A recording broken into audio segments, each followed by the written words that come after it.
এটা কিন্তু রাস্তা পুরোটা দেখেন। আচ্ছা আচ্ছা, এটা কিন্তু পুরোটা রাস্তা। এই যে দেখেন পুরো পাকা রাস্তা দেখেন, এখানে দাগও আছে একটা, এই যে দেখছেন পাকা, পুরোটা পাকা দেখছেন। মানে এটা পুরোটা কার্পেট হয়ে গেছে, পুরো কার্পেটের মতোই গাছ। এটা ওই সাইডে মামা একটু কেটে দাও,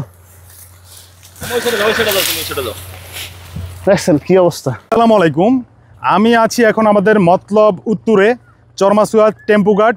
আর আমরা পিছনটা যদি দেখাই, দেখুন এখানে এমন পরিমাণ বড় বড় গাছ হয়েছে যে এই পাশ থেকে ও পাশে যে রাস্তা আছে এই রাস্তায় দেখা যাচ্ছে না। আর এখানে মূলত অনেক বেশি অ্যাক্সিডেন্ট ঘটে। আর আমরা বিশেষ করে এখানে এই কাজগুলো করব, কয়েকজন স্থানীয় ভাইয়া আমাদেরকে ফোন দিয়েছে যে ভাইয়া এখানে খুব বেশি অ্যাক্সিডেন্ট ঘটে, আপনারা প্লিজ আসেন এখানটায় আমরা একদিন পরিষ্কার করি। এখন শুধু আমরা না, আমাদের সাথে ভাইয়ারাও কাজ করবেন, অলরেডি ভাইয়ারা কাজ করছেন। যাই হোক, ভাইয়ারা অলরেডি কাজ শুরু করে দিয়েছেন। উনি হচ্ছে ইব্রাহিম ভাই। এই ভাইয়ে আমাকে বলেছেন যে এখানে অনেক বেশি দুর্ঘটনা ঘটে। ইব্রাহিম ভাই, কি অবস্থা ভাইয়া বলেন? ভাই আসলে আমার কাছে মনে হয়েছে আমাদের এলাকায়, এই এলাকাটা খুব ঝুঁকিপূর্ণ, প্রায় দুর্ঘটনা ঘটে।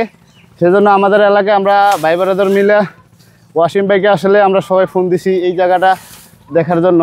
আমরা আমাদের এলাকায় পরিষ্কার করতেছি। আমি বলবো যে মতলব উত্তরে যারাই আছেন, সে তার জায়গা থেকে যদি এরকম কোনো দুর্ঘটনাপ্রবণ এলাকা থাকে, সে অবশ্যই আমাদের মতো এরকম কাজ করবেন। ভালো লাগতেছে, কারণ এটা একটা সচেতনমূলক কাজ। আসলে এই জিনিসটা এটা খুবই একটা ডেঞ্জারাস জোন। এটা সচরাচর সবসময় প্রতিনিয়ত নিয়ে অ্যাক্সিডেন্টের সম্মুখীন হইতেছে। এই জন্য আপনাদের কাছে আমরা আপনাদের খবর দিলাম, আপনারা আসলেন, ইনশাল্লাহ আমরা এটা পুরো মোড়টা পরিষ্কার করবো যাতে মানুষ গাড়ি চালাইতে সুবিধা হয়। আর আমরা চাই যে মতলব উত্তর বেড়িবাঁধের উপরে যত গাছপালা আছে, বিভিন্ন মোড়ে দেখা যাচ্ছে যে গাড়ি ঘোড়া দেখা যায় না, অনেক সময় অ্যাক্সিডেন্টের সম্মুখীন হয়ে থাকি আমরা। তো আমরা চাই যে বেড়িবাঁধের উপরে যত জায়গায় এরকম আবর্জনা হয়ে গেছে, রাস্তা কতটুকু দখল করে নিছে গাছে। ইনশাআল্লাহ ইনশাআল্লাহ, ঠিক আছে। তাহলে ভাইয়ারা আমরা সবাই একসাথে কাজ করব এখন। এই দেখেন আর বিলম্ব করব না। হ্যাঁ ভাই, দেখেন এটা কিন্তু রাস্তা পুরোটা দেখেন। আচ্ছা আচ্ছা, এটা কিন্তু পুরোটা রাস্তা, এই যে দেখেন পুরো পাকা রাস্তা দেখেন, এখানে দাগও আছে একটা, এই যে দেখছেন পাকা, পুরোটা পাকা দেখছেন। মানে এটা পুরোটা কার্পেট হয়ে গেছে, পুরো কার্পেটের মতোই গাছ। এটা ওই সাইডে মামা একটু কেটে দাও, দেখছেন কি অবস্থা, দেখছেন মামা। এই পাশেও আছে, এই যে সাদা মার্ক করা জায়গা দেখা যায়, রাস্তা কই দখল করে নিছে দেখছেন। হ্যাঁ এই সাইড দেখে খুব দিন, এখানে রাখলেই হবে।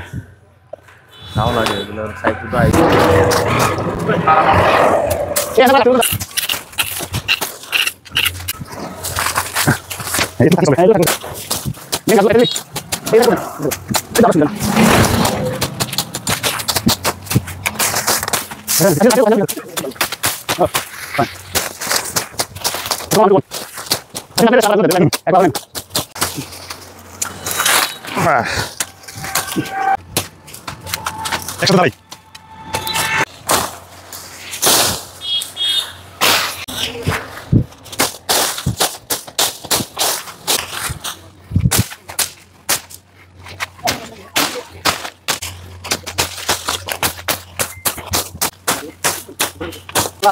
অবশ্যই এটা দরকার নাই, পুরো কাপড় গেছে।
যাই হোক, অবশেষে আমরা আমাদের মতলব উত্তরের এই চরমাচুয়া টেম্পুঘাটের যেই এখানে মোচরটা আছে এটা আমরা ক্লিন করলাম। অবশ্য এটা আমার একার দ্বারা কখনো সম্ভব হইতো না, এখানে অনেক কাজ, আমাদের প্রায় 1.5 থেকে 2 ঘন্টার কাজ এখানে। এই যে ভাইয়ারা ছিলেন বলেই কিন্তু, ভাইয়ারা এখানকার স্থানীয়, আমাদেরকে যথেষ্ট হেল্প করেছেন। আর বিশেষ করে ইব্রাহিম ভাই আমাকে এখানে ফোন দিয়ে নিয়ে আসছেন এই কাজের জন্য। ভাইয়া আপনাদেরকে অনেক অনেক ধন্যবাদ। আমি চাইবো যে মতলব উত্তরের বেরিবাদের পাশে যারাই আছে, যার যার এলাকায় এরকম মোড় আছে বা মাইল ফলক দেখা যায় না, এরকম সবাই করতে পারেন, ঠিক আছে? এটা সামাজিক সেবামূলক কাজ, সবার প্রতি আমার সবার দৃষ্টি আকর্ষণ করছি এরকম যে যে জায়গাগুলো আছে।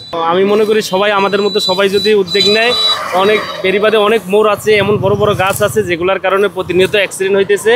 আমরা যদি সবাই সবার নিজ নিজ উদ্যোগ থেকে এগুলো করতে পারি তাহলে অনেক অ্যাক্সিডেন্ট কমে যাবে ইনশাল্লাহ। জি ভাই, ঠিক আছে, তো সবাইকে ধন্যবাদ। আর সবাই আমাদেরকে ফলো করবেন, বাইকে ফলো করবেন। আল্লাহ হাফেজ। যাই হোক, ভিডিওটা বেশি বেশি শেয়ার করবেন, তাহলে এরকম উদ্যোক্তা পাবেন। ভাইয়ারা যেমন নিজ উদ্যোগে এই কাজটা করছে, ভিডিওটা বেশি করে শেয়ার করেন। সুস্থ থাকবেন সবসময়। আল্লাহ হাফেজ।